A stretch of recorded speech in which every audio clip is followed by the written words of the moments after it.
অসমীয়াত এষাৰ কথা আছে, নাহাহিবি মুখ হুঁচৰিব তোক।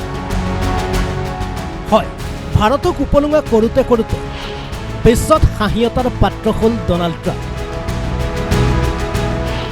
আমেৰিকাৰ ঘাটিত নিশা ভয়ংকৰ আক্ৰমণ ইৰাণৰ আক্ৰমণত ট্ৰাম্পৰ ভাষাৰে ধ্বংস হ'ল আমেৰিকা। 5খনকৈ বিগ বিউটিফুল টেংকাৰ বিমান। আমেৰিকাৰ সংবাদ পত্ৰৰ বাতৰিৰ পাছতেই বিশ্বজুৰি হাহাকাৰ।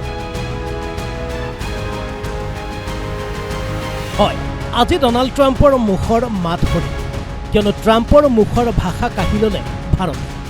এইগৰাকী ডনাল্ড ট্ৰাম্পে ভাৰতৰ অপাৰেশ্যন সিন্দুৰত পাকিস্তানে ভাৰতৰ 7খনকৈ যুদ্ধ বিমান ধ্বংস কৰাৰ দাবী কৰিছে। পাকিস্তানৰ পক্ষ লৈ বাৰে বাৰে কটাক্ষ কৰিছিল ভাৰত। বিশ্বত অপমানিত কৰিছিল ভাৰতীয় বায়ুসেনাৰ শক্তি। পাছে সুদীৰ্ঘ 5 মাহৰ অন্তত ভাৰতক অপমান কৰি জোকৰ মুখত চূণ পৰিল ডনাল্ড ট্ৰাম্পৰ মুখত।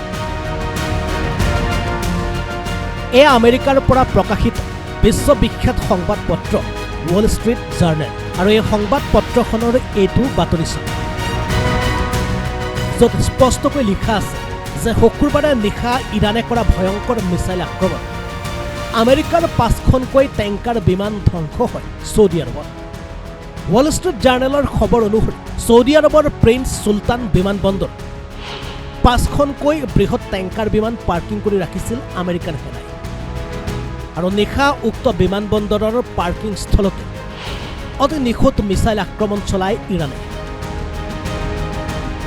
আৰু ইৰাণৰ এই আক্ৰমণৰ ফলত পাৰ্কিং স্থলতে ধ্বংস হয় উক্ত 5খন টেংকাৰ বিমান। পাছে আমেৰিকাৰ ফালৰ পৰা এই বিমান ধ্বংসক কোনো আনুষ্ঠানিক বিবৃতি নাই যদিও বিশ্ববিখ্যাত সংবাদ পত্ৰ ৱল ষ্ট্ৰীট জাৰ্নেলৰ খবৰে এতিয়া উদঙাই দিছে ইৰাণৰ সৈতে যুদ্ধত নামি কিমান অসহায় অৱস্থাত পৰিছে আমেৰিকাৰ সেনা আৰু Donald Trump. International desk report Assam live 24 NBC।